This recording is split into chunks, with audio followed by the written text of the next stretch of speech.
Hey, mi gente, bienvenidos y bienvenidas a este nuevo episodio de La Economía Viva. Hoy viajamos a Europa, un país lleno de historia, arte y cultura, entre la historia y los desafíos económicos del presente, pero también de grandes retos económicos. Así es, Miguel. En este podcast analizaremos cómo están funcionando las principales variables macroeconómicas en Italia. Hablaremos del Producto Interno Bruto, la inflación, el desempleo y las finanzas públicas, el comercio internacional y muchas más, Miguel. Listo, mi querido Anderson, queremos comprender también cómo las políticas económicas pueden llegar a influir tanto en su estabilidad y desarrollo. Por favor, acompáñanos en este recorrido por la economía italiana y todas sus adversidades. En este momento entrará mi compañera, hablará sobre el desarrollo, el PIB y su crecimiento económico. Para empezar, hablemos del Producto Interno Bruto, el famoso PIB. En el caso de Italia, estamos hablando de una de las economías más grandes de Europa, con un PIB que supera los 2 millones de euros, pero a pesar de ese tamaño, su crecimiento ha sido sorprendentemente bajo en las últimas décadas. Desde los años 90, el país ha crecido en promedio apenas un 1% al año, y eso cuando logra crecer. Es un ritmo muy lento si lo comparamos con otras economías europeas. Parte de esa lentitud tiene que ver con la estructura misma de su economía, porque más del 90% de las empresas en Italia son pequeñas o son microempresas y la mayoría de estas hasta son familiares.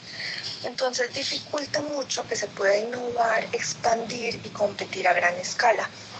Además que hay una diferencia muy marcada en regiones, porque el norte está mucho más industrializado, mientras que el sur, conocido como el Mesorgino, sigue siendo más agrícola y mucho menos desarrollado. Esta brecha sigue siendo muy importante y un problema estructural demasiado grande. Sobre la inflación y la política monetaria. Bueno, después de la pandemia y con todo lo que pasó con la guerra de Ucrania, la inflación en Italia se desbordó, sobre todo por los precios del gas. El país sufrió un golpe durísimo debido a las importaciones, porque la mayoría dependen del gas. Para 2023 ya los precios sí se empezaron a estabilizar un poquito, pero siguieron estando muy por encima del promedio de los últimos 10 años. Bueno, ahí entra lo que fue el Banco Central Europeo, ¿cierto? Porque subió las tasas de interés para intentar frenar esta inflación. Esto no fue muy positivo para Italia, porque volvió muy difícil acceder a los créditos, además que encareció la deuda pública, y eso en el país es un tema demasiado sensible. Entonces, mi querido Anderson, entraremos en el desempleo y sus políticas. Dale, Miguel, muchas gracias. El desempleo, Italia tiene una de las tasas de desempleo juvenil más altas de Europa. Imagínate, Miguel, que está cerca del 22% el desempleo total ronda. Imagínate que ronda entre 7,5%, aunque varía mucho entre el norte y el sur del país. Entonces, dices que las políticas laborales han buscado más que todo llegar a poder a fomentar la contratación juvenil, como enjuvenecer esa parte de las empresas, de que la gente joven, digamos, traiga nuevas ideas, traiga novedad, traiga optimización y pueda reducir esa informalidad. Pero entonces el mercado sigue siendo muy rígido, muy hermético, y con esto hay muy poca movilidad en el tema del empleo. Claro que sí, Miguel. Miguel y Sofi, también tenemos el sector externo y la balanza de pago. Italia es imagínate que es un gran exportador de bienes como maquinaria, moda, alimentos y automóviles. Imagínate que en el 2023 sus exportaciones superaron los 600.000 millones de euros. Wow, la verdad me impresiona mucho. Eh, También, aunque las importaciones también son elevadas, hay que mantener en firme una balanza comercial positiva, ya que lo que refuerza su posición internacional es eso, que se esté ponderando entre las top 5 economías de Europa. La deuda pública y políticas fiscales es uno de los mayores desafíos de Italia. Su deuda pública, imagínate, Sofi y Miguel, compañeros, que representa cerca del 140% del Producto Interno Bruto. O sea, esto limita la capacidad del gobierno para invertir y impulsar la economía de Italia. O sea, Ok, pues hay que tener en cuenta que además del déficit fiscal que se puede llegar a generar, este sigue siendo muy elevado. Aunque ha disminuido tras la pandemia, las políticas fiscales se centran mayormente en la recaudación eficiente y el control del gasto público que pueda llegar a generar el Estado italiano. imagínate que también tenemos el sistema financiero y acceso al crédito. El sistema bancario que ha mostrado signos de recuperación, sin embargo, aún existen bancos con altos niveles de préstamos incobrables.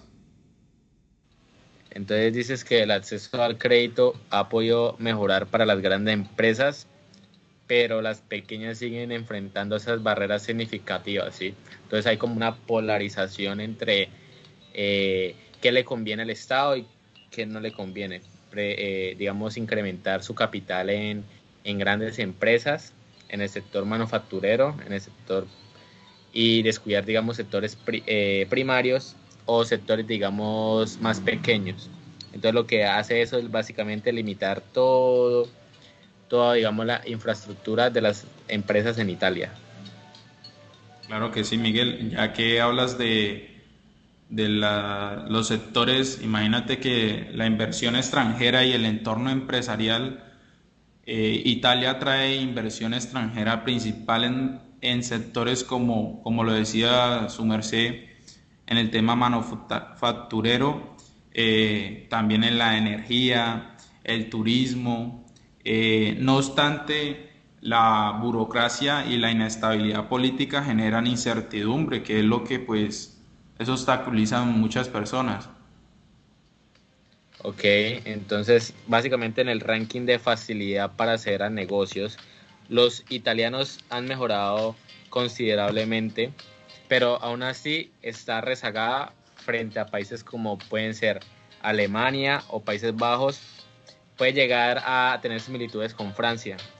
Entonces básicamente hay que cuidar, digamos, esos temas. Claro que sí, Miguel. Mira, un problema que tiene la pobreza, la desigualdad y la inclusión social es uno de los datos más preocupantes. Imagínate que tiene el 20% de los italianos viven el riesgo de pobreza o exclusión social. Esto se agrava más que todo en el sur del país. Entonces existen programas de ayuda como el ingreso a la ciudadanía, como el Estado italiano, que genera, digamos, incentivos, ¿sí? Pero estos han sido criticados por su baja efectividad. O sea, no puede llegar a ser, digamos, una herramienta que sea tan necesaria o tan efectiva y que estos pueden llegar a tener problemas de implementación, no se implementen de la mejor manera. Claro que sí, Miguel. Mira que por lo menos Italia es uno de los países que tiene talento y potencial en innovar, pero su inversión es en inteligencia y desarrollo. Es solo imagínate que el porcentaje que tiene es del 1,5% del Producto Interno Bruto. Esto limita que la competitividad frente a otros países europeos como lo puede ser Francia, Alemania, Noruega, otros países sea muy baja. Sí, claro. Entonces, básicamente, sin embargo, hay que aclarar unas cosas que los sectores como la robótica, la inteligencia artificial y el diseño industrial muestran avances interesantes en el Estado italiano. Qué pena, mi compañero, quiero hablar un poquito de su contexto histórico y político, ¿sí? Que Italia ha sido históricamente un país marcado por la inestabilidad política, ¿sí? Desde la final de la Segunda Guerra, inicios de la Primera, ha tenido más de 60 gobiernos diferentes. Esto constante en rotación ha dificultado la implementación de políticas económicas a largo plazo, ¿sí? ¿Esto qué ha querido decir? De que no ha podido tener un gran desarrollo como probablemente pudo haberlo tenido, ya que hemos sido partícipes de que el Estado hay polarización, hay diferentes bandos políticos, entonces ellos mismos han cortado la progresión de su país. Entonces básicamente a pesar de todo esto, Italia fue uno de los miembros fundadores de la Unión Europea, básicamente su economía se ha beneficiado en el mercado común, pero no hay que ostentar que las políticas europeas también imponen límites a su autonomía fiscal, especialmente debido a su alta deuda, ¿sí? Entonces, en básica cuenta, en los últimos años los gobiernos como el de Giorgia Meloni han promovido políticas más conservadoras, un poquito más de la vieja época, con un enfoque en reducir impuestos y promover el empleo. Sin embargo, estos cambios han generado tensiones como dentro del país o como en Bruselas, ¿sí? Una de Bruselas queda en Bélgica, pues uno de sus más cercanos vecinos. Claro que sí, Miguel. Diferencias, imagínate que te voy a contar unas diferencias regionales. Uno de los mayores retos de Italia es la desigualdad territorial. En el norte es mucho más desarrollado e industrializado, con ciudades como Milán y Turín, liderando sectores como el diseño y la moda y la tecnología. En contraste, el sur, conocido como el Mesogiorgino, tiene altos niveles de desempleo, baja inversión y una economía mucho más dependiente del sector público. Esta brecha limita el crecimiento nacional y genera tensiones sociales. O sea, la Unión Europea ha destinado fondos de cohesión territorial para cerrar esta brecha, pero la corrupción y la falta de gestión eficiente ha obstaculizado el impacto real. Ok, ya como reflexión final, ya como acabando el tema y dándole ya después paso al cierre.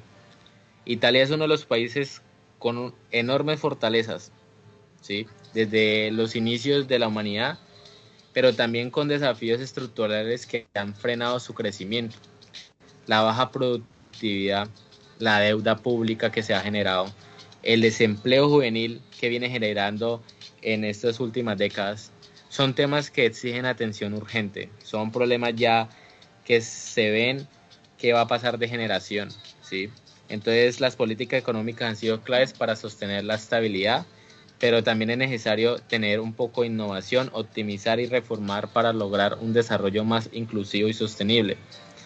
Pero hay que obviar algo, que aún así el espíritu emprendedor italiano, su capital humano y su integración europea son oportunidades claves para su futuro. Ya dándole al cierre, mi querido compañero Anderson, esperamos que este análisis le haya permitido comprender, mejorar la realidad macroeconómica de Italia y su importancia en las políticas económicas. Me gustaría despedirme de ti, darte las gracias por participar en este podcast, a ti y a mi compañera.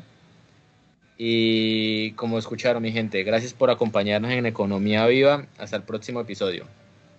Hasta luego.